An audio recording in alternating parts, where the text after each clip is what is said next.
The title of this presentation for AVA Television is Reducing Risk and Liability for Vascular Clinicians under the Affordable Care Act and other regulations. The session is a 60-minute session which, for ease of watching, we have divided into two 30-minute segments. The first segment will focus on the Act itself, the history of the Act, and its impact upon healthcare professionals. The second 30-minute segment will focus on the specific risks for vascular clinicians, as well as exposing the risk and liability exposure points for these clinicians and what you can do to minimize risk and liability. Unfortunately, all too often, the regulations that we need to comply with have been enacted by people who are uninvolved and unknowledgeable with respect to healthcare-related issues.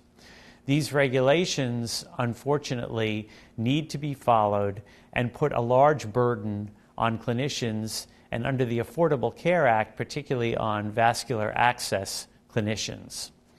Healthcare regulators believe, rightly so, sometimes, but less than rightly so, in most occasions, that healthcare issues can be put into nice little boxes, compartmentalized and easily segmentable. Unfortunately, we know in healthcare that often this is not the case. And what has happened as a result of these regulations is that the increased risk and liability for vascular clinicians is forcing you to act less and less like clinicians and more like attorneys, as myself. So the focus of this presentation will actually be examining what you need to do to minimize your risk and liability so that in the future you do not need to act more like an attorney. Because as an attorney, you will be faced with what I'm always faced with, and that is I'm always looked upon as someone who is always bringing the bad news. I'm usually sitting alone. I'm never invited to lunch. I'm usually invited after the adverse event has already occurred, which is never a good thing. People never want to be seen with me. And this is how I usually feel at the end of the day. So hopefully this will not be your situation. And people also want to blame me for bringing them the bad news, which unfortunately is also going to be your job, but it's also going to be your job to figure out what you can do about it after you deliver the news which you in fact are not creating. As part of my disclosure, I am a consultant to Arrow Teleflex as part of this presentation. As mentioned earlier, the objectives are going to be to discuss 4 of the pay-for-performance aspects, and actually we're going to discuss 5 of the aspects under the Affordable Care Act that are going to have a direct implication upon vascular clinicians. We're going to identify the critical risk exposure points under those aspects for clinicians, and then we're going to discuss what you can do to reduce risk and liability for those issues. When we take a look at the history of healthcare-associated infection and prevention, it's smart to look back at the history of Scandinavia back in the 1960s. Countries such as Norway, Denmark, the Netherlands had very, very high rates of MRSA during that period. And they decided that it was very important for them to try and get those infection rates under control. And through a variety of interventions, including using active surveillance cultures, cohorting patients, and employing a variety of other methodologies, they actually got the MRSA rates in those countries, which had been as high as 30 and 40%, to less than 1%. This was an amazing accomplishment, and it got the notice of many people around the world. In the United States, years later, Dr. Peter Pronovost tried a similar methodology when he was focused on the risk of central line-associated bloodstream infections. In a study which he conducted in more than 100 intensive care units across the state of Michigan, a study called the Keystone Study, he managed, again, by employing a variety of interventions, which we now call bundles, to reduce the CLABSI rate, or the central line bloodstream infection rate, to 0 for many years across these institutions. This was a very important study for a number of reasons. Number one, it got the United States to focus on the concept of 0 and prevention with respect to infections. As an attorney, I can tell you that the concept of 0 is a very dangerous concept. While in healthcare, it's certainly a noble and admirable goal, we know in healthcare that actually achieving what we call sustainable 0 for infections over a very long period of time is next to impossible to do for a variety of reasons for a variety of infections. But unfortunately, this concept of 0 stuck with the American public. And in fact, it became the target and the goal of many organizations and the government regulators itself. But I can tell you as an attorney, one of the problems with 0 is once you hit 0, if you then have one issue or one infection, it can be argued that you are then not meeting the standard of care and are then de facto negligent. So 0 is in fact a very risky and dangerous concept. In Australia, several years ago, they decided that they needed to put millions of dollars towards improving hand hygiene compliance, which had been very low, similarly low to the rates in the United States. What Australia found after spending millions and millions of dollars was that they could actually get their hand hygiene compliance rates up to about 80 or 85%. But after that, it didn't matter how much more money they threw at it, the rates really wouldn't improve very much beyond that 85% level. So what they found was a law of diminishing returns. And all too often in healthcare, as we approach that 0 goal or that 0 benchmark, we do approach also a law of diminishing returns. In addition, we know that with respect to infections, many studies have shown that, in fact, many of these infections are not preventable, and some are inherently not preventable. The other concept that we need to be careful with respect to the 0 concept and preventability, is that before there was any preventability, there was no liability. So think about that. Liability and preventability actually go hand in hand. The more preventability there is, the more liability there is. And what has happened in this country, with the regulators making more of these regulations and guidelines as opposed to healthcare clinicians, is that more and more and more is being deemed preventable. Regardless of whether it's preventable or not, it is being deemed preventable. And so today, even adverse events such as falls, which are questionably preventable in even the best of studies, are deemed to be preventable. The other thing that goes along hand in hand with preventability is the fact that now, under the Affordable Care Act and other regulations, your hospital's ranking, your hospital's reimbursement, and your hospital's reporting, along with your own liability and the liability of your facility and the professionals in it, are tied to preventability.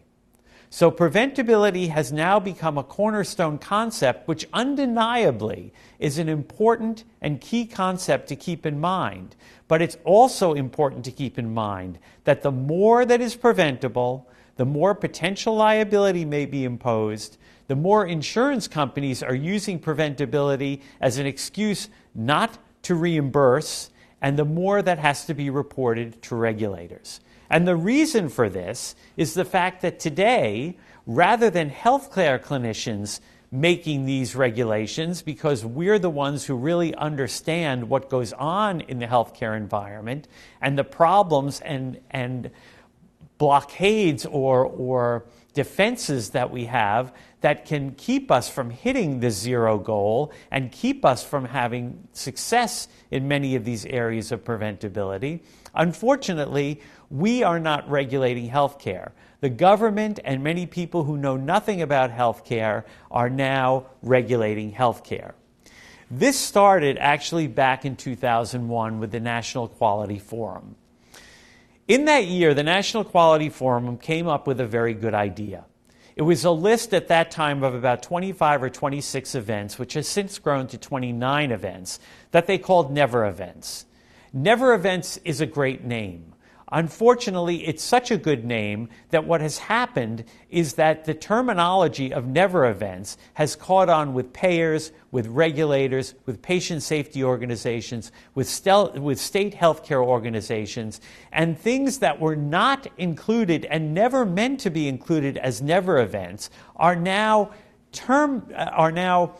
discussed as never events. So things even which are questionably preventable are incorrectly called never events. The original never events list actually included things which are really never events. So things like wrong site surgery, missing patients, electrocution. Those things are things which should never, ever occur in a hospital environment. But what has happened is that people are calling things which were never and still aren't included as never events as part of the never events list. In addition to that, the terminology never events from a legal perspective implies liability.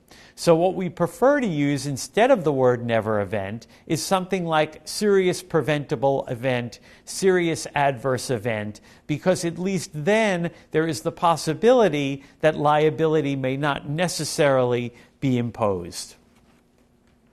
In 2008, the Deficit Reduction Act, which was the second major act to be passed in this vein, came into being.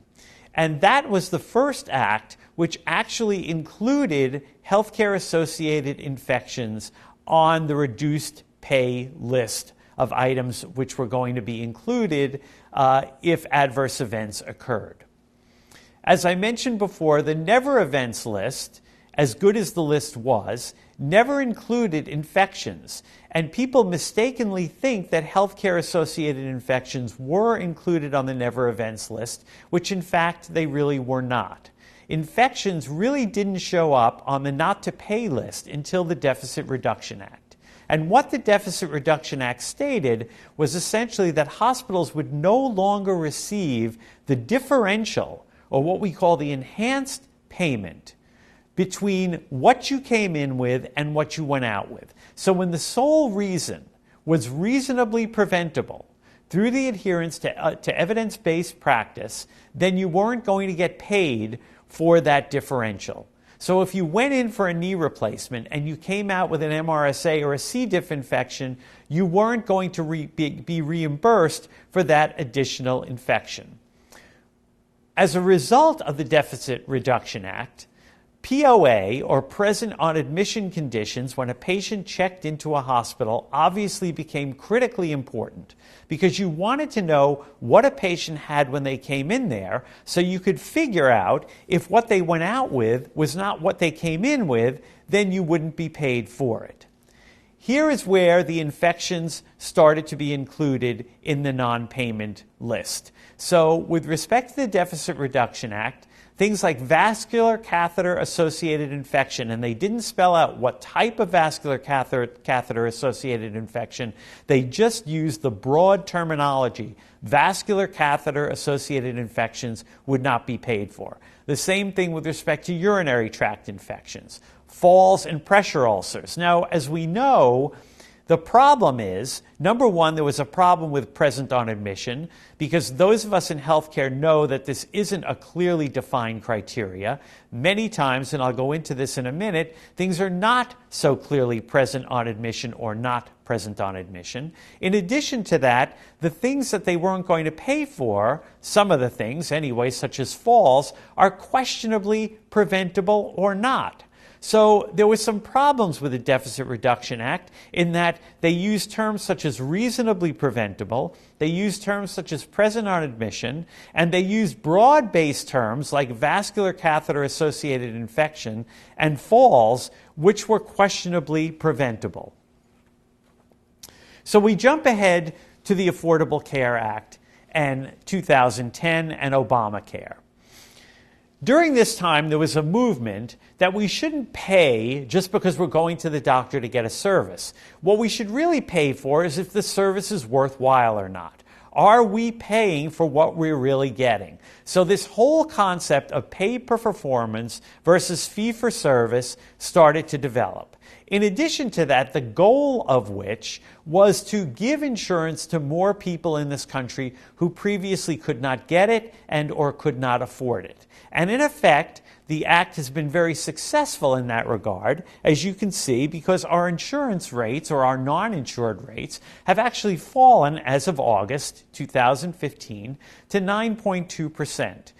The basis behind this is that you should be rewarded based on how well you do, not for just providing the service. So again, we've got a concept that's a very good concept. But as you're going to see, the concept is fraught with problems. And the goal of this Affordable Care Act was that up to 30% of payment to healthcare professionals should be through indirect payment methods. So it should be based on how well you're doing, not just on the service provided. So we want to look at, are you doing this good? Are you not doing it good? If you're doing it good, based on our opinion, then you're going to be rewarded. If you're not doing it good, then you're going to get penalized.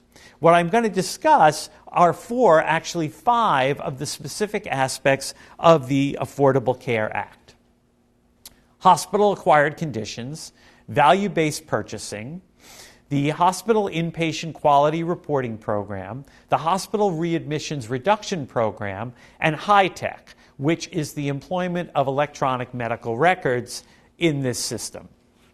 So with respect to hospital-acquired conditions, just very briefly, I'm going to run through all four of these because it's not the most exciting of topics, but it's important that you understand the genesis of this and how it impacts the vascular clinician. With respect to hospital-acquired conditions, essentially what this is this is a penalty. It's a 1% penalty for the lowest 25% of hospitals who don't do as well with respect to having certain hospital-acquired conditions in their facility. Those hospital-acquired conditions include a large number of vascular catheter-related issues. So we're talking about catheter-related bloodstream infections, central line infections. We're also talking about things like urinary tract infections. Very, very common infections in hospitals which you need to report on. Those hospitals reporting in the lowest 25% will face a penalty of 1% reimbursement. So why is this a problem? Well, we've already gone through this now a couple of years, and what are we finding? Who is being penalized? Well, the studies that have been out, 2015, actually show that the hospitals with the reduced payments are actually teaching hospitals, which are suffering disproportionately, not because necessarily they're doing any worse than any other hospitals, but maybe because they've got a different patient population, maybe because they're doing difficult and more extreme procedures, maybe because they're doing surveillance better. There's a problem even with the NHSN definitions, and I'll go into that in a minute. What we're reporting infections on are all based on the NHSN definitions of those infections. Well, unfortunately, many times there's a difference between the clinical surveillance that hospitals are required to perform and the actual clinical infection. So hospitals, number one, that are surveilling better may actually report their rates better than hospitals who are not surveilling as well. In addition, there's an argument to be made that the surveillance definitions actually do not match up with the actual clinical infection. So in fact, there may actually be more clinical infection than the surveillance definitions are actually showing. And what's happening with this provision is that more and more infections, you can see on this slide, surgical site infections, MRSA, and C. diff will be added in the near future. The next issue that I want to talk about is hospital value-based purchasing. What this does, essentially, is it compares your hospital to the hospital down the street. How are we doing compared to the hospital next door? And again, it's based on your performance and based on certain quality measures that we're looking at. And again, most of these are vascular-related issues, or many of them. So we're looking at things like central line infections. We're looking at surgical site infections. Again, we're looking at urinary tract infections. This is not only a penalty phase of the regulation, however. Here, you can either get enhanced or a bonus, or you can get a penalty, depending upon how well you're doing. So if, in fact, you're doing better than other hospitals, you might actually get a 2% bonus. If, in fact, you're doing worse, you may get a penalty. But here's the problem, again, with this, because now we've got the first studies out, which actually show how are we doing on this regulation? Well, JAMA just published its study in 2015, and here's what JAMA said. The hospitals penalized most frequently had more quality accreditations, offered more advanced services, and were major teaching institutions again, and actually had better performance on other processes and outcome measures than they did on these measures. And it also said, obviously, that hospitals that look more frequently for these events will actually identify more of them, that makes perfect sense, and appear worse. And those with better technology to gather the information are actually able to better detect adverse events. But does that mean they're actually doing worse than the hospitals who don't do that? I don't think so. And what they found was this. The hospitals that are most likely to be penalized are those that are Joint Commission accredited, that are teaching hospitals, that are cared for more complex patients, and that are what we call safety net hospitals. So what we're doing essentially is we may be penalizing those hospitals that treat the sickest, most vulnerable patients and are really the ones that need this funding most. They're the ones who may actually be penalized more by this regulation.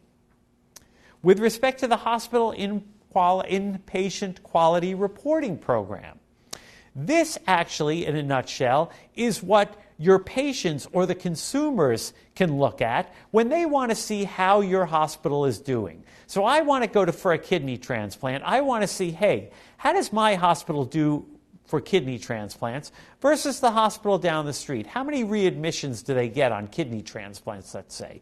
The beauty of this is that you can look that up. At the same time, you're looking it up on Yelp to find out the nearest and best taco restaurant. The problem with this regulation is that, number one, it assumes that consumers can understand a lot of this data, which in fact they can't, because the data, number one, is complex and it doesn't really make sense. In addition to that, the problems is that many of these hospitals don't report the same way for the same thing, and there's very, very little standardization. It's very difficult, again, to account for differences in patient population, for type of services performed, for those hospitals that are teaching hospitals or not. And this, unlike the other regulations, is only a benefit. This will actually give you a bonus the better you report. And you can look up these sites on sites like Hospital Compare. Various states have them. So you can actually see how your hospital does with respect to the issue that you're looking at. And again, for vascular clinicians, this includes rates for central line infection, for surgical site infection, and for a variety of other issues, all of which relate to catheters and catheterization. And again, it's based on the CDC NHSN definitions. The fourth issue is the Hospital Readmissions Reduction Program. This program only penalizes hospitals, 2%, it's going up to 3% in the next year, that have excess readmissions, so more patients coming back in after they've been discharged, when exposed to what we call expected rates. And again, those expected rates can be debated. And they look at a 30-day kind of window. The things that we're looking at now are heart attacks, heart failure, pneumonia, chronic obstructive pulmonary disease, total hip and knee replacements, and more are going to be added. But there are problems here too. Recent study that was just out, 2015. Guess what? The majority of hospitals are being penalized under the readmissions reduction program. So 54% of the hospitals in the United States, last reporting period, got dinged for too many readmissions. hospitals under this act even get penalized if they're improving. So in other words, even if your readmission rate goes down, but you're less than the expected rate, you're still going to get penalized. So there's no incentive to even improve a little bit. And again, who's getting dinged the most under this particular provision?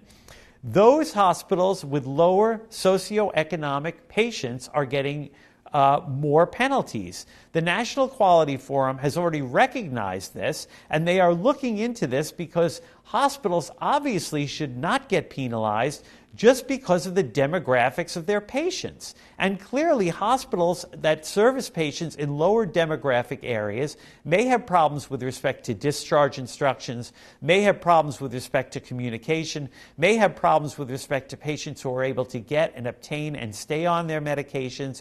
Yet these are the hospitals, again, that are getting caught and penalized under this provision. The last issue that I want to go over under the Affordable Care Act is what we call high-tech, the Health Information Technology for Economic and Clinical Health. It's a mouthful. We just call it high-tech. What this provision essentially says is, you know what?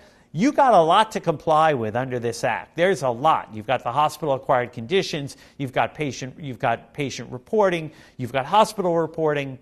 So you really need some technology to do this. You guys really need to keep electronic medical records and to get very tech savvy with respect to how you report, because you're going to need this in order to comply with the requirements of the Affordable Care Act. And what's happened with this also, while there are no question benefits of electronic medical records, I can tell you that the American Medical Association, again, most recent study that came out, said that physicians and healthcare professionals are increasingly dissatisfied with the use of electronic medical records. And I'm going to go into that in the second half of this presentation. Only 22% of physicians surveyed actually indicated satisfaction with using electronic medical records. And the scary thing is those numbers have been falling for the last 3 to 4 years. All of these acts, every single one of these acts brings new burdens, new risks, and new liability onto the vascular clinician. Why? Because reimbursement, ranking, reporting, and even liability is going to hinge on these 4 or 5 aspects of the Affordable Care Act. And what that translates to, unfortunately, and the results of this are that, unfortunately, non-clinicians, for the most part, have been involved with making these regulations. So non-clinicians who virtually know nothing about infection prevention are assuming that most, if not all, infections are preventable and are somehow the result of a lapse in patient care, and are penalizing us for having those infections. And that is what's happening, and that has been the major precipitator of what's going on with respect to the regulations and the increased regulations that are happening now.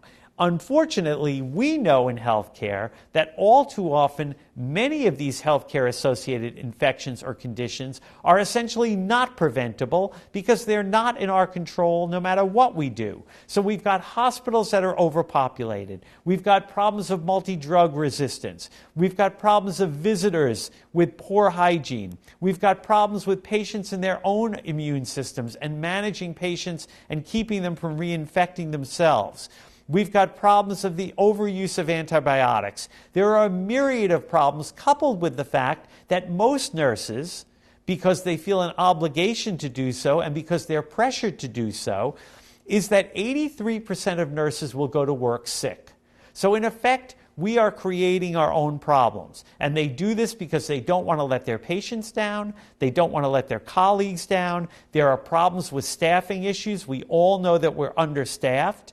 There are problems of being ostracized. And unfortunately, we're not giving incentives for the things that we should be. So in other words, we're giving incentives for people to come to work even when they're sick, and not encouraging people to call in sick when they should be calling sick.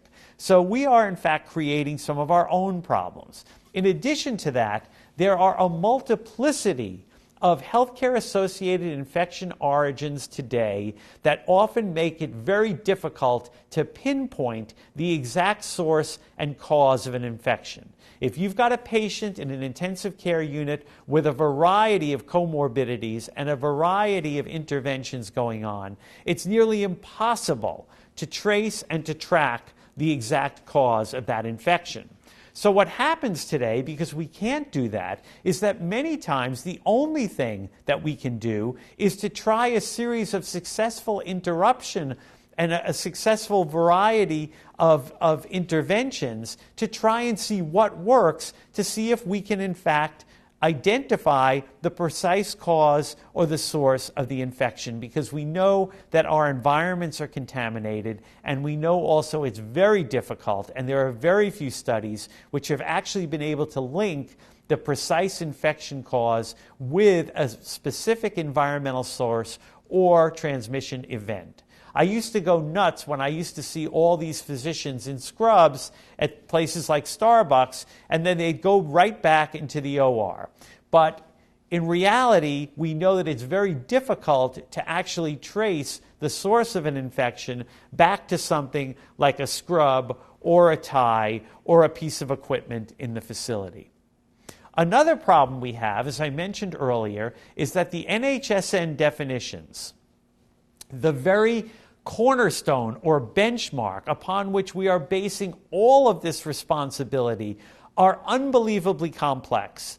When you've got a 6-page definition for something like a urinary tract infection, how is the typical infection preventionist or RN on the floor ever able to determine whether something in fact qualifies as an HAI or not? And if you look on the clinical forums, day after day, week after week, the questions that are consistently asked by nurses are questions with respect to, is this a CLABSI? Is this a CAUTI? Is this a CRBSI? Nurses don't even know, because the definitions are so incredibly complex. I can tell you that the only winners in the complexity of these definitions which have been created are going to be the plaintiff's attorneys, because what they have done is created a field day for plaintiff's lawyers, because the questions of how much is too much, how little is not enough, are all spelled out in these definitions. And it's virtually impossible to comply with these definitions and make a really good definitive conclusion. And unfortunately, as I mentioned before, all too often, the surveillance definitions themselves may not actually depict clinical infection. In addition to that, as mentioned earlier, we even have a problem with the term present on admission.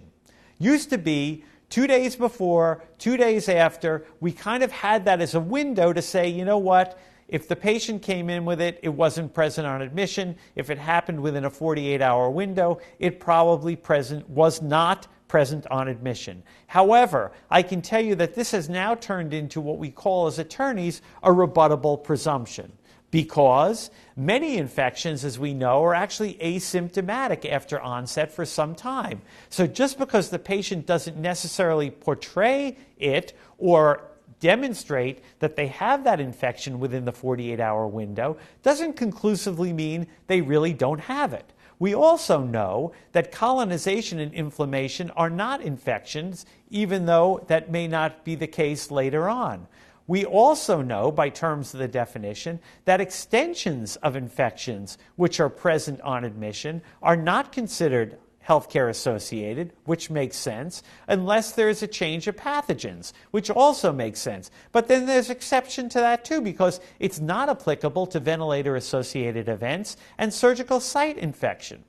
Device removal and reinsertion with respect to when you start counting device days is also problematic. And I'm going to read the NHSN definition, which was meant to clarify that, which in my opinion has only done more to confuse device day count. So this is what the definition states. Device count day starts anew only if the patient is without the device for 1 full calendar day, which is not equivalent to 24 hours. Now, I don't know about you, but when I went to school, a day was 24 hours, but not according to this definition. If the device is reinserted prior to an entire calendar day having passed without the device day count will continue for HAI purposes. I can tell you, even as a lawyer, that is probably one of the most confusing things I have ever read. It certainly is not clear. So how they expect clinicians who are handling a myriad of patients, a myriad of problems, to read a definition like that and understand whether something is POA and qualifies as an infection is very difficult for me to understand. Also, with respect to a variety of other things, characterization of CLABSIs. Is it really a CLABSI?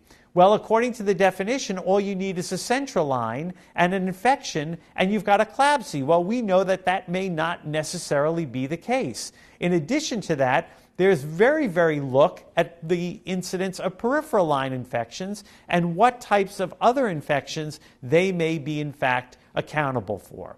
So what's happening again is not only do we have a problem with present on admission, but we've got a problem with the very definitions themselves.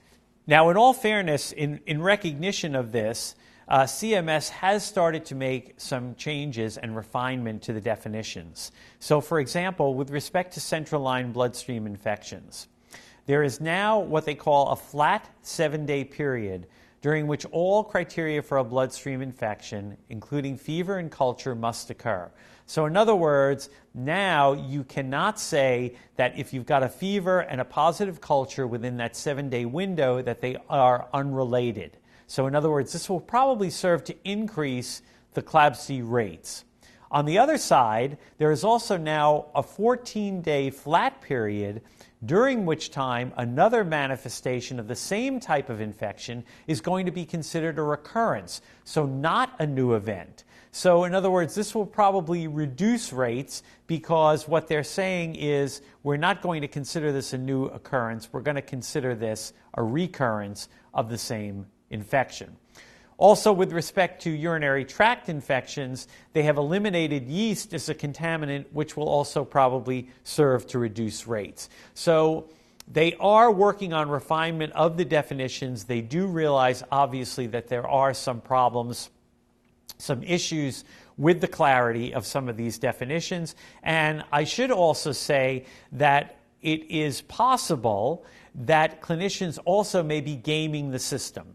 Clearly, there is pressure on clinicians from administration to reduce infection rates. And clinicians understand that there are ways to reduce infection rates by knowing when to take cultures or not take them.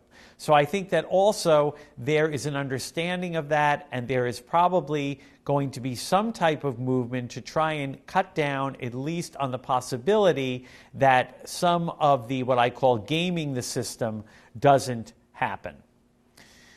Vascular clinicians clearly are going to be impacted significantly by all of these issues.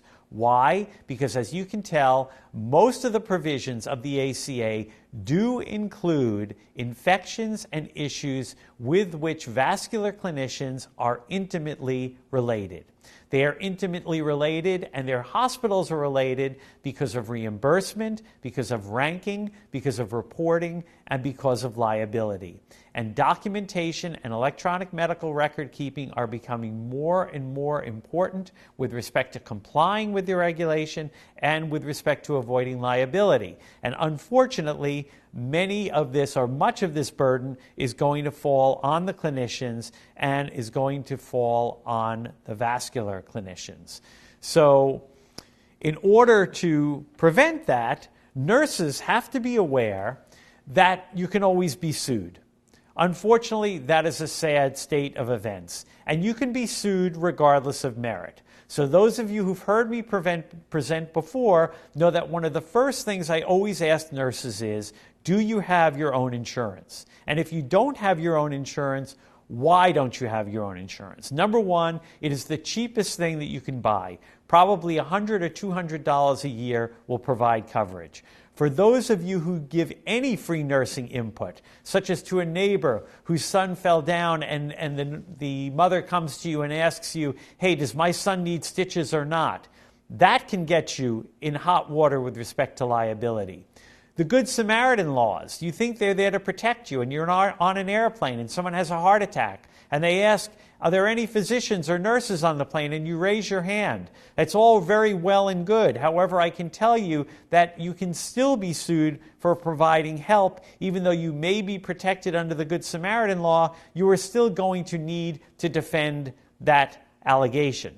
Furthermore, your interest and the interest of your hospital, the interest of your facility may not always align, especially with respect to understaffing and overstaffing. So I strongly recommend that you get insurance. In addition to that, you can be held liable under strict liability regardless of whether you've been negligent or not. And just a very quick example of that. There was recently a fungal meningitis outbreak in this country of which I was involved. It was it involved steroidal injections of the drug methylprednisolone. Many people died. There were many people injured. And what happened was the pharmacy who created the drug, a compounding pharmacy out of Massachusetts called NECC, quickly declared bankruptcy. The plaintiff's attorneys for many of those injured and those killed were looking very deeply and carefully for a deep pocket. What they do in that case is they will go after anyone who could be potentially in the chain of liability. And in this case, this is how far potential liability was stretched. Under product liability, there's what we call strict liability. Under strict liability, you can be liable regardless of whether you had any negligence or not. So the nurse who was giving the steroidal injection, regardless of what she knew or did not know, could be potentially liable under product liability. And what this all came down to, believe it or not, was how the clinic invoiced for this particular steroidal injection. So if the steroidal injection was invoiced separately as a service and as a drug, they considered that a product because it was invoiced separately, and under product liability, the nurse could be potentially liable. So it doesn't matter whether you knew or you should have known, strict liability will apply. And also in this case, because what this compounding pharmacy was doing was actually not compounding but manufacturing, they also found liability in some of the hospitals because what the attorneys alleged was that this particular pharmacy was not compounding. As I mentioned, they were making large batches, and because of the way they advertised the large batches for sale, the attorneys felt that the hospitals knew or should have known that this facility was in fact manufacturing and not compounding. So that's how far liability should be pushed or can be pushed. And the big news is, and this is where I'm going to complete this 30-minute segment, is that nurses are stressed out. And after all you've heard today, I'm sure that comes as shocking news to you, that 46% worked longer hours, 73% reported work-related stress, 37% took more sick leave where they were able to, 74% felt pressure to come to work, and a lot of depression. But the good news is, according to the Nursing Times, many hospitals have instituted the following policy to combat nursing work-related stress. They're offering knitting classes, creative writing, and dance to help you relax and to prevent burnout. And in the next session, I will go into the legal implications, minimizing risk and liability under the Affordable Care Act. Thank you.